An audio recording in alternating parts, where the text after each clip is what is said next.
conversation on the art of exhibition with none other than Gloria Groom, who is an extraordinary leader in this area and who has been a transformational force at the Art Institute of Chicago. My name is Seth Green, and on an afternoon like this one, I'm especially grateful to say I'm the dean at the Graham School at the University of Chicago, where we believe passionately in the lifelong liberal arts and consider the Art Institute a wonderful sister in that endeavor, and are excited to dig into this subject momentarily. I will just welcome you on this winter day to our campus. It is actually no longer with all of that white on it, but it gives you a sense of what it was like here a couple weeks ago. And the reason we show this photo is just to welcome you to the place where big ideas are born that inspire so much of our work here at Graham. We have been trailblazing new paths in lifelong learning for 130 years, and we have many opportunities for lifelong learning in the next couple weeks that you see on the screen. From this week, a conversation with Holly Copeland about aging and building a portfolio life. We are going to take a look into our class on world poetry next week. And the following week, we will dig into the power of connection with two best-selling authors on that subject. I also want to acknowledge that our spring courses are now open, and we are thrilled to be in a place where many of them are filling up very quickly or even out of space. And so we encourage you to consider what you want to enroll in and get embarking on your learning journey. My spotlight. Gloria is an internationally acclaimed scholar and author on 19th century French painting. She is currently the chair of painting and sculpture of Europe and the David and Mary Winton Green Curator at the Art Institute of Chicago. She has a PhD from the University of Texas at Austin and a degree in musology from the École du Louvre at Paris. She joined the Art Institute in 1985, so happy 40th anniversary, Gloria, of your leadership there. And since then, she has been involved in major exhibitions and catalogs, including Gauguin, Odilon Redon, and many others. And I apologize in advance that if I were to read them all, it would both keep us here all day because of her immense leadership and because my pronunciation would probably embarrass her many times over. But know that she has curated many of the best and most exciting exhibitions at one of the most important places of art in the world.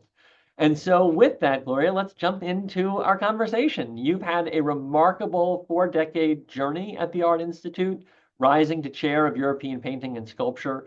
Could you talk a little bit about what first drew you to the world of art curation and what continues to inspire you today? And then we'll jump into the art of exhibition itself. Okay, I'm happy to. So my origin story. Well, I'm from Tulsa, Oklahoma, where there's not a lot of European art. And I went to the University of Oklahoma and I majored in classics and letters, which was basically ancient and modern languages. And then I decided that I really, during my junior year abroad in Valencia, Spain, that I really thought art history was a great way to look at visual language with the literature of the period. I actually did make a turn in when I went to Texas, the University of Texas, for my master's. I thought I wanted to be a pre-Columbianist because I thought that it would be a lot of Spanish, and it turned out to be Quechua, which was a language that I decided I could not speak.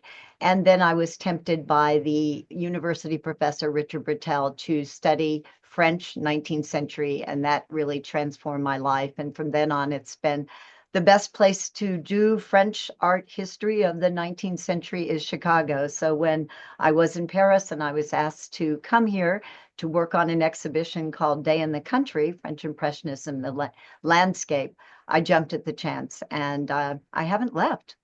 Well, we are all the better for it here in Chicago, and I've seen many of those exhibitions, and I'm so grateful for your contribution to public understanding and to engagement with the arts. And I want to jump into our topic. You obviously know a lot about exhibition and have been part of many of the compelling exhibitions at the Art Institute. Can you share a snapshot of what you think makes a valuable exhibition? And, put another way, what do you see as the key ingredients to exhibitions that matter? Okay, first I'd just like to say that I really loved being a public person rather than I did try student teaching and I realized that I wanted to communicate to a larger group. And I think exhibitions are an amazing way to go cross-generational. People can take the exhibition where they are at whatever level.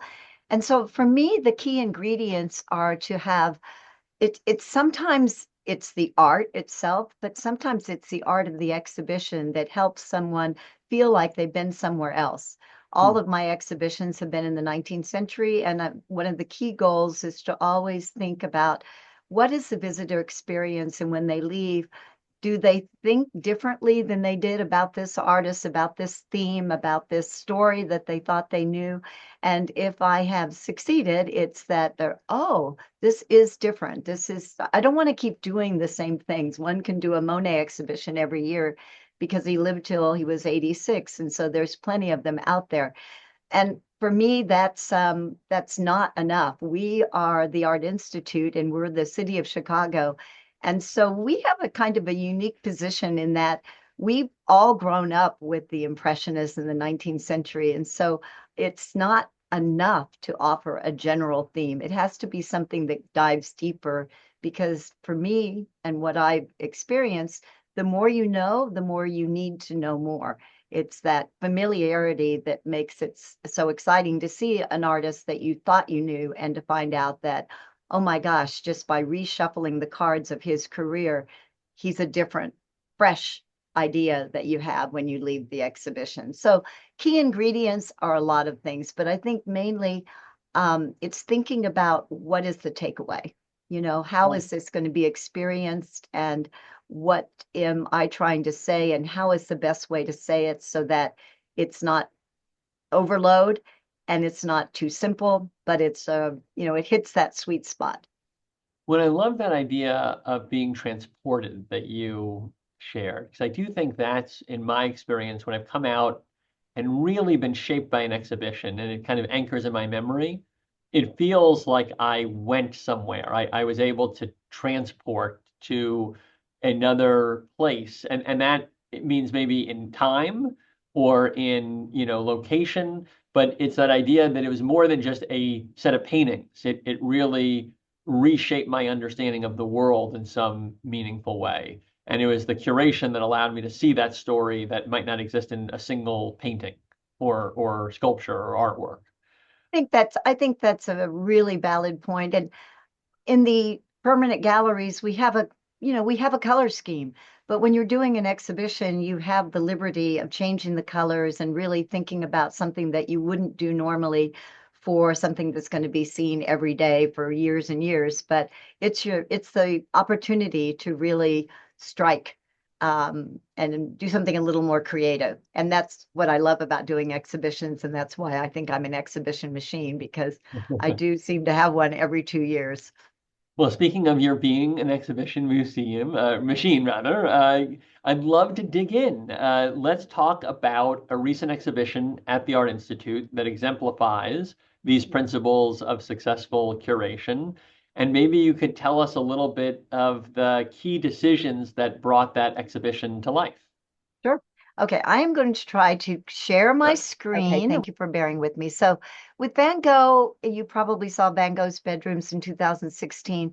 And the challenge was that we were able to get the other two bedrooms from Amsterdam and Paris at the same time. They'd never been seen all together in America. But it's a pretty small show if you have three works only. And so, um, what the challenge was how to make this an exhibition based on these three paintings that had never been seen together again. But that's wonderful, but it can't be the end of the story. And I'm just showing you some installation shots and to show what's on the back wall. So we had to do a lot of unpacking the bedrooms because each one has slightly different elements of the painting. They were done within 2 years of each other. And we thought, well, we just have to really recreate the bedroom. And luckily, although the yellow house the bedroom was in has been destroyed during World War II, we did have the blueprints. So from the blueprint, we were able to work and extract exactly the proportions of the furniture. We worked with a team in Philadelphia to get projections that could show what was on the wall. So we made a two-sided bedroom that was accessible. And you can really see it was important for us because he paints it in a way that looks so radically narrow. It's sort of trapezoidal. And the bedroom was that way. He was painting what he lived in. And then we really worked with conservation because we thought, okay, that's a big part of the story. What makes these different? How did he paint them? How do we know which one was first, which one was second, which was third? There's always been questioning about it. And we were able to crack that nut. And so there was a huge component of it. You'll see just a second. These are, 16-foot tall screens that you would stand in front of.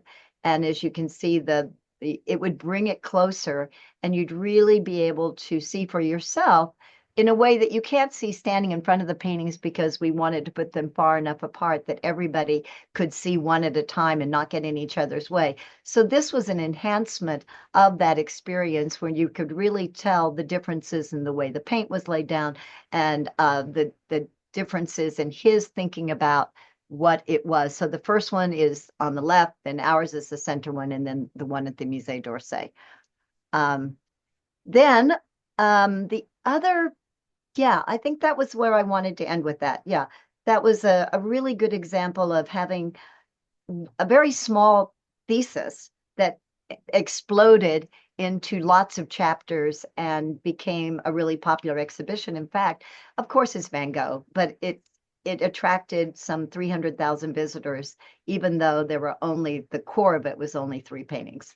Wow, 300,000 visitors for 3 paintings, but when you draw them out, you can see how much there is to learn from that exhibition because you're able to really bring to life all of the diversity that exists across these 3 paintings that when you first look at it, you may notice only a small number, and then you expand our horizons. And it speaks to how you can use these innovative techniques to help people see and understand art. And so I'm curious about what you've learned about how to spark curiosity and create transformative learning experiences, and then maybe where you were going even, Gloria, with the Seurat exhibit. The first time I'd really used technology in a big way. I mean, we have a small department here, but we took on a major projection. There were many instances in the exhibition where technology would intervene, especially in this full-scale kind of immersive. And I know that people go to immersive environments of Van Gogh, but they usually don't teach you anything. They just kind of magically, send you off. But this was very important, and I would never put technology next to a work of art. That's my rule, is that it has to have its own space, its own chapter within the exhibition. As you saw, it was separated out from the wall, the curved wall with the painting. So I've learned, I'm really impressed by what we can do. I had never used it before this exhibition. We'd had videos, of course, people had videos, but to use it in this very elaborate and it happened. Probably one half of the exhibition had projections or some kind of a screen where you could see what the different pigments were. There were other sort of places where you could do your own looking on a monitor and play around with it yourself. But we thought this was the most important part of getting to know these 3 paintings. Yeah, that's, I think that says it. How do you balance guiding visitors versus leaving room for their own interpretation and discoveries? In this case, they could have looked at this and tried to find all of these. So how do you think about that? And maybe that's even partly in the ordering of they look at the paintings, then they see the technology. But yeah, how do you approach that question, which I think is at the center for a lot of art museums about how much do you point out and explicitly tell, and how much do you try to encourage the observer to have that excitement of discovery on their own? A good question. And of course, we don't start an exhibition unless we have a thesis. Right. So obviously I have where I'm going with it and what I am discovering. And usually my exhibition ideas have started with a question. Has anyone done this? What is this, And so I'm actually being very self-indulgent by answering my own questions with an exhibition that I hope people will take away the same kinds of, oh, aha, experience. But it's also, you don't want to overload it. So we most of the time, the exhibitions offer three levels. You can come in completely cold and not read anything. It's the arrangement of the objects, it's how they're seen in relation to each other, the dialogue they're setting up that makes you understand it. You could read labels, you could take the audio guide, and each one of those is a level of information that builds on itself. And then there's the catalog, which is usually the most in-depth, intense, because it's the lasting document of this exercise in trying to find the answers to a question that was posed that became the exhibition. Is there an example that you think of an exhibition where that arrangement and those tools really helped visitors to see art in a new light? So they've maybe seen this piece or they've seen this work, but now it helps them to reimagine it. And okay, now we're coming to obviously one of the great artworks in the museum.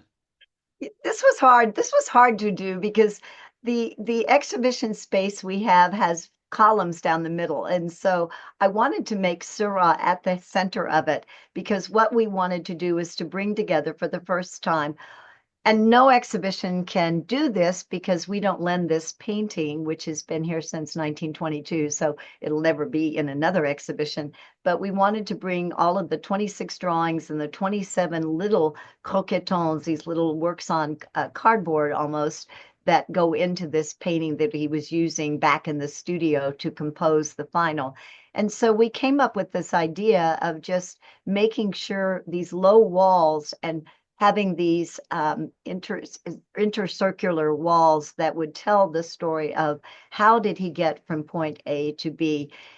We know this painting, we've memorized it, we all saw it in school, we've seen it, and you see it reprinted ad nauseum. You're almost anesthetized by the fact that you memorized it. So what we wanted to do was make it fresh again, and all of these little teeny studies, some of which ended up on the final island, and some of them he jettisoned somewhere along the path.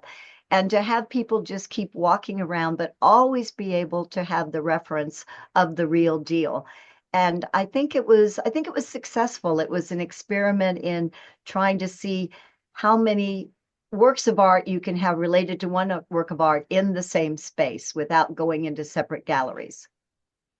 Yeah, that is a fascinating example. And I love how it kind of surrounds the major work of art. So you kind of see all of the work that goes into it in one, kind of very exciting room. And you can even probably look from one back to the major artwork and begin to see, from the little ones, how it shows up in the main event, so to speak. So that's a fascinating approach. And it also reminds us of how much goes into an artwork and how many, you know, uh, uh, pieces there are that often precede it. Um, what are some of the biggest challenges that you faced in putting together an art exhibition? I wanted to quickly just go to one more before that question Yeah, because of I course. Yeah, please. This would be introduced great as another artist who's, so this was the year after the Van Gogh bedrooms, and his buddy, Gauguin, sort of buddy, frenemy.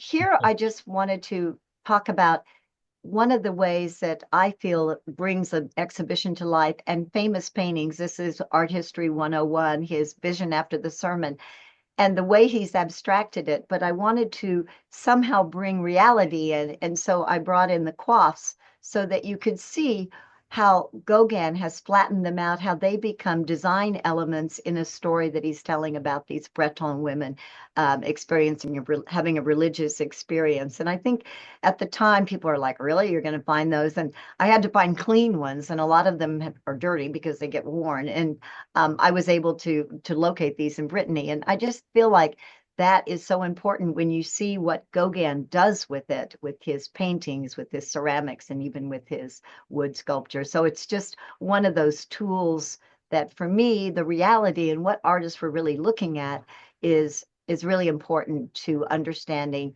what the end result is. It's not just something the artist came up with in his imagination, but it's something he saw and then reinvented with his own creativity.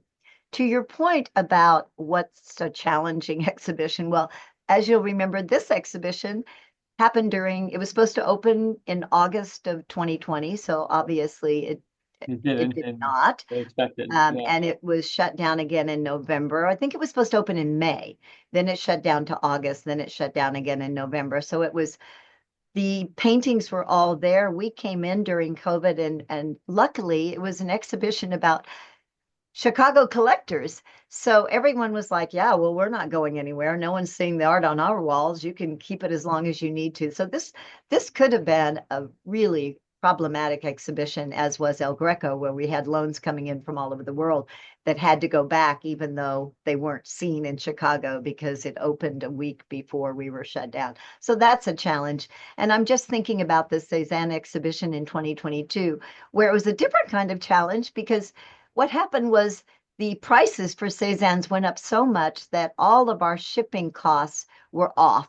After COVID, transport insurance just went sky high. And so I was actually faced with the task of eliminating X amount of dollars of paintings from the exhibition. I ended up taking away 13, which meant I had to shrink the footprint of the exhibition and come up with a slightly different design to accommodate the shrinkage of the exhibition itself. In the end, I think it was really good because I think with Cézanne, you almost don't want to have too many. You want to have just the right discrete selection. So it was, yeah, lemonade from lemons, I guess. Yeah.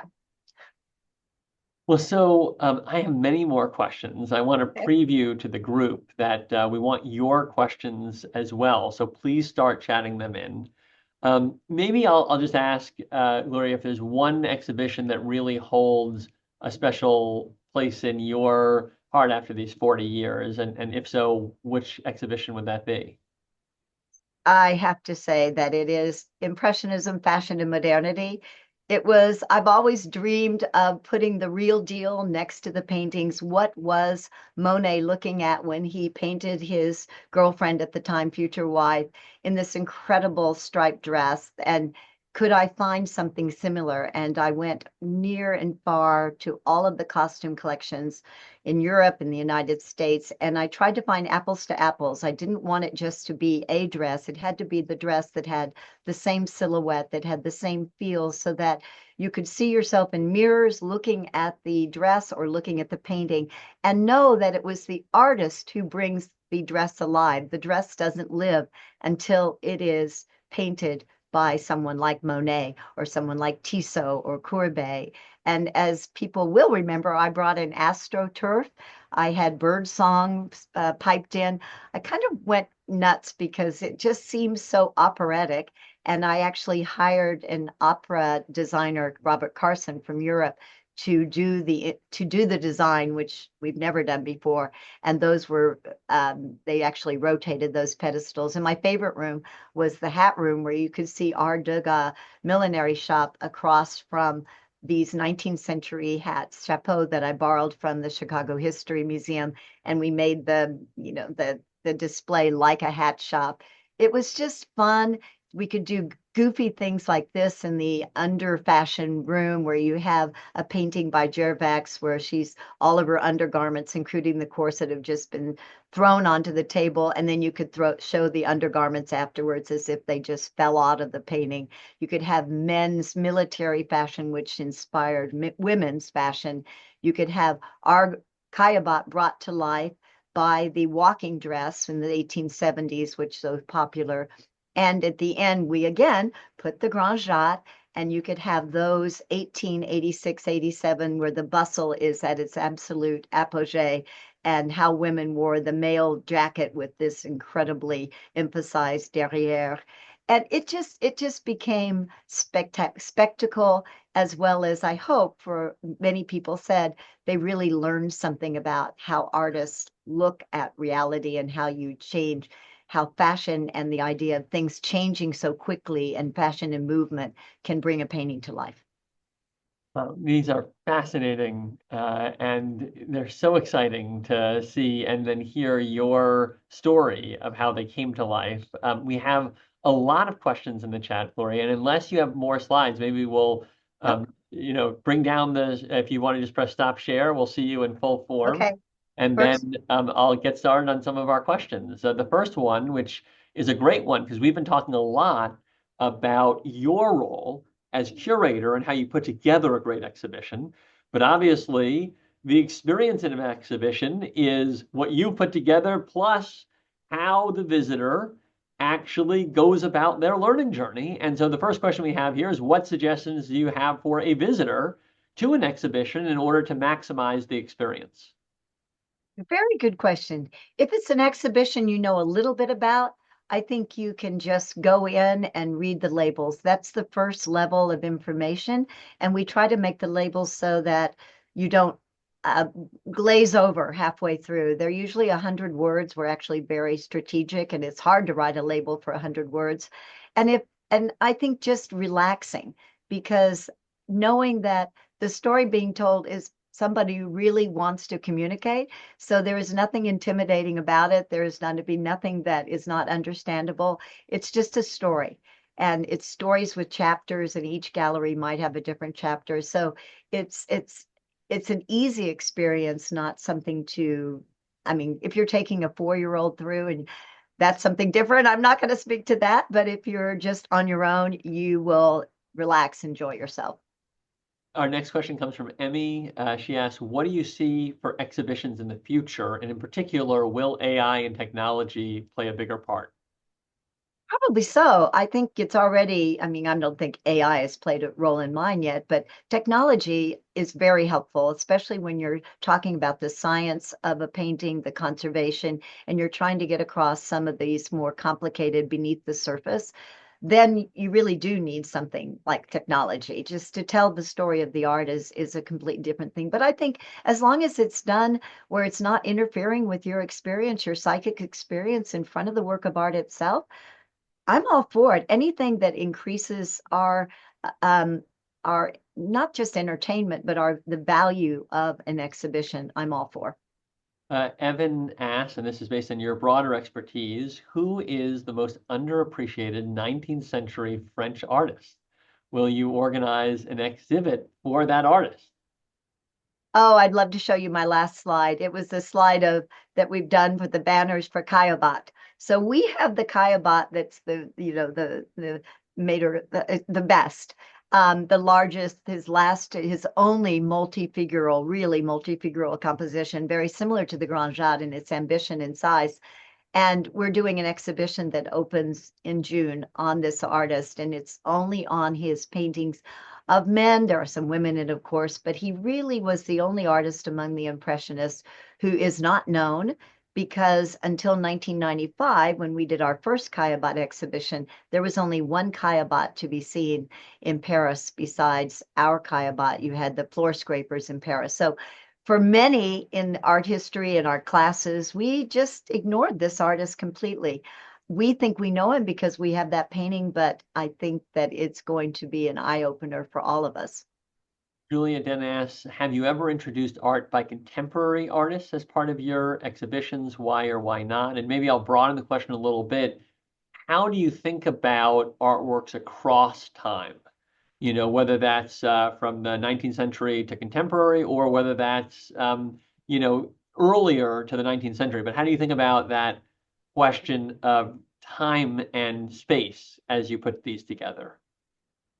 So far, I have not had an intervention, I would call it, by a modern artist. I thought about it when we were doing Monet in Chicago. I thought about putting Joan Mitchell, which of course was done later on by the Fondation Louis Vuitton, next to it. But at that point, I didn't want to dilute the experience of the Monet just to make a comment that I know that there's a legacy of this artist.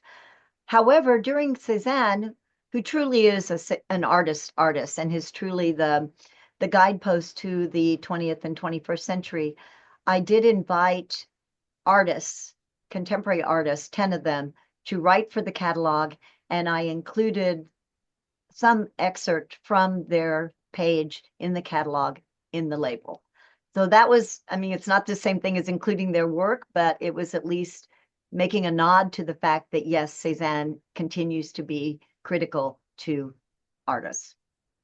So there's a question about what exhibitions are coming up that you're excited about. So Caillebotte, the Caillebotte Painting is World exhibition, which was just reviewed today in the Wall Street Journal because it's at the Getty. It opened 3 days ago. Is my next exhibition. But then our department, so our department is medieval to Monet. So we're multi-generational. We did the El Greco. And now we're doing a Zurbaran exhibition, a 17th century Spanish painter from Seville, who is amazing. And that same year, we're doing an exhibition on a Danish late 19th century artist called Hammershøi, who does these kind of Vermeer-like interiors that are incredibly moving and in their own way immersive, even though they're quite small. And that is because we bought a Hammershøi 2 years ago. And that's another catalyst for exhibitions. It can be something like our Zurbaran. We have his first altarpiece, or the Seurat. We have the biggie, the Caillebotte. But sometimes it's something new that we bought, and now we want to advertise it and do something to help people understand Danish art in the late 19th century. There's a question here from Yvonne Yanover, who is the reason we're having this event. She's Fun. our connector. So hi, Yvonne. Wonderful to see you. And thank you for the incredible leadership you have both at the Art Institute and UChicago, which brought us together for this conversation. And now, as one form of gratitude, I will make sure to pass on your question here. Could you explain to the group how you collaborate with other museums, Gloria, when you are working on exhibitions on the same artist? Very good question, Yvonne. Thank you. We have our collection is very compatible with the Musée d'Orsay. I love working with the Musée d'Orsay because I love going to Paris. So we have done many exhibitions, I would say 6, which is a lot. We try to find partners who have something to give, who have something to offer.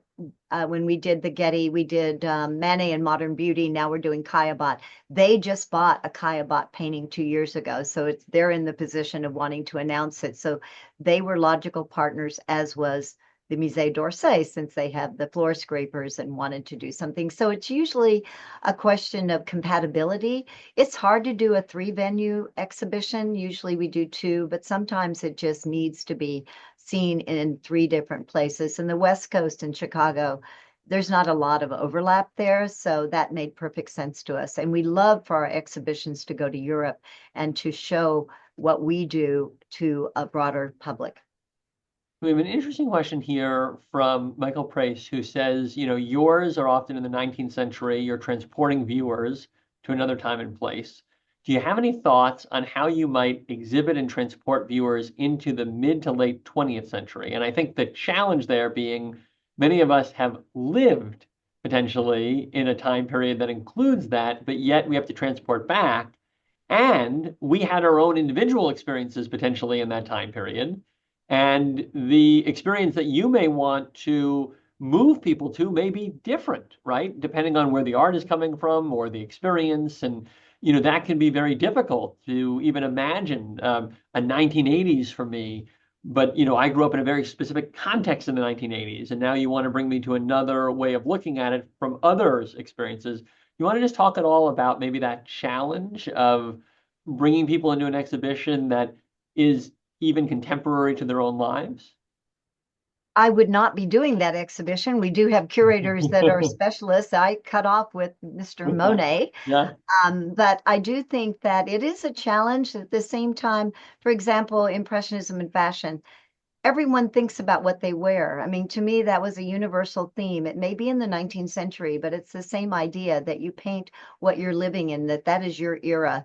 And so it is taking, you know, it's a portal into another generation, many generations earlier, but I still think it's a valid, you can always find the universal thread line through any exhibition, be it contemporary art. I don't pretend to know anything, but when I go and someone helps me understand it, I come away feeling like I'm informed and that I can appreciate it for what it is. So I think it's that same syndrome that I can't come in at 1980 when you were growing up. I can't come in there because that is not my purview.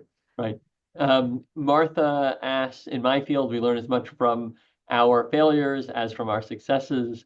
Can you share with the, 100 plus people that are here, some of your failures in exhibition and what you learned from them?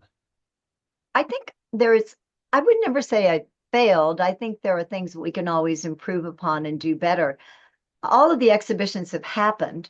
That's good. They've all been on the walls. No paintings have fallen. Nothing's been stolen. Nothing's had things thrown at it. So to me, successful exhibition.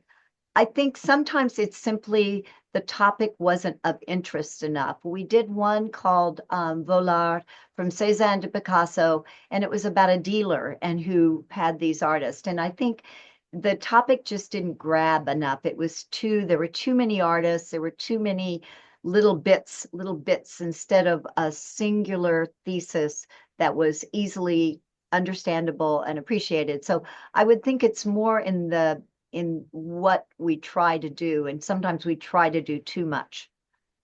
So there's a question here from Heather who says that Impressionism, Fashion, and Modernity exhibition that I believe you may have had some involvement in is her favorite exhibition of all time.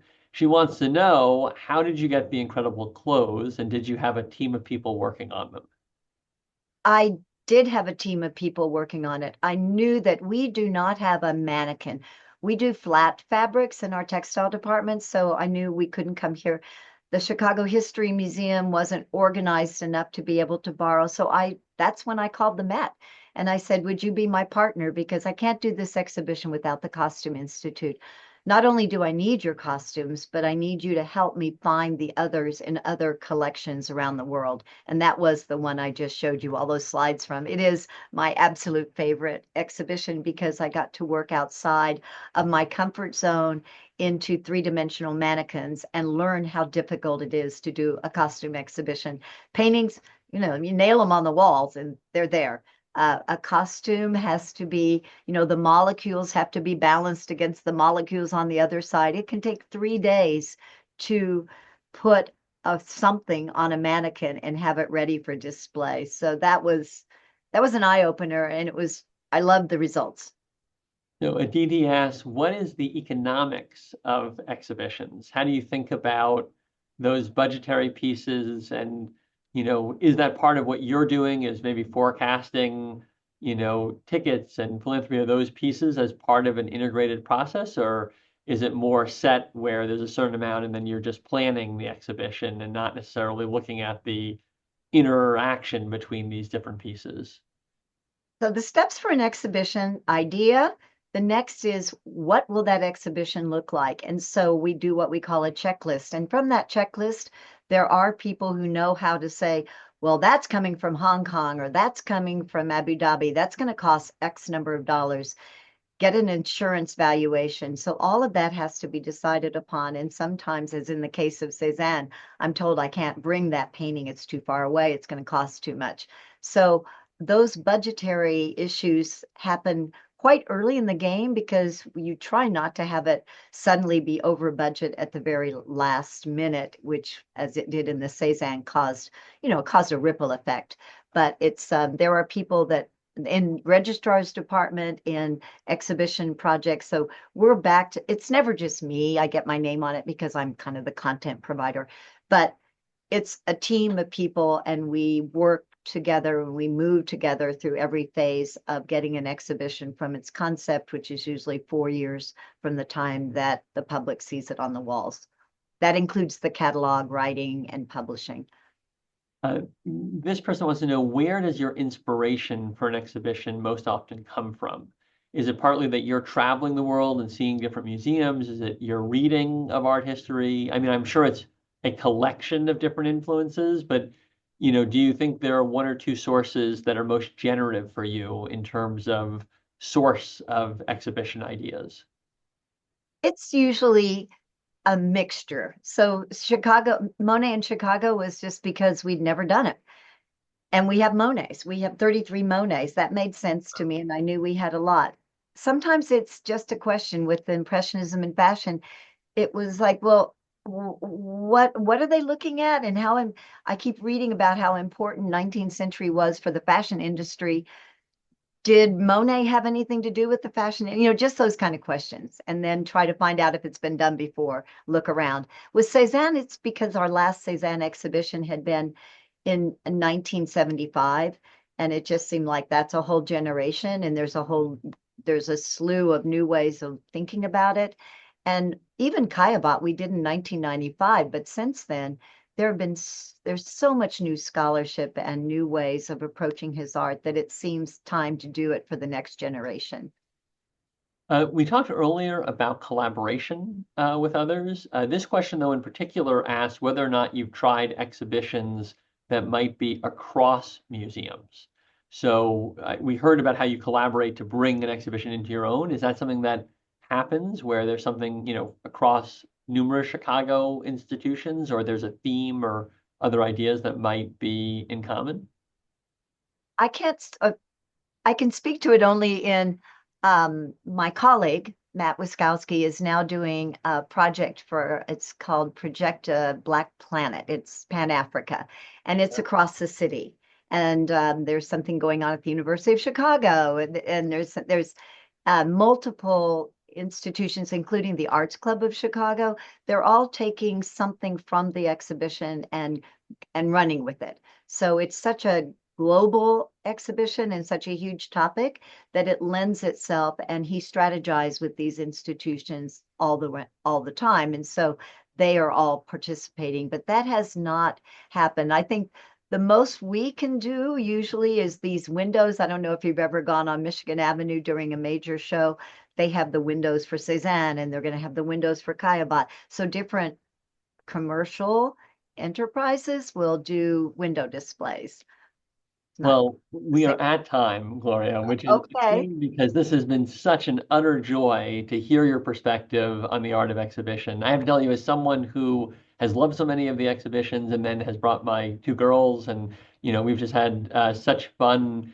Starting when they were little, and we would do the art maker, and they would run around to try to fill in the Yeah. scavenger hunt, all the way to them now maturing and really being able to take it in. And that's just one of what sounds like in an exhibition 300,000 examples of the lives that you've changed by bringing the arts into people's lives and into their minds. So thank you for what you've done for the city of Chicago and for the field of art, and I thank you all for joining us for this discussion and having so many great questions to help us along the way. And I'll give you final word here. Again, Hayabot in June. Shameless plug for an exhibition that will be open until October 5th. And thank you for these great questions. It's really fun to even think about how the recipe happens. I've been here long enough that I just sort of do it. It's great. Thank you. Thank you for inviting me. Well, thank you again. And again, huge thanks to Yvonne for the vision behind this event and putting two great institutions that she's a leader in together. Have a great afternoon, everyone. Bye.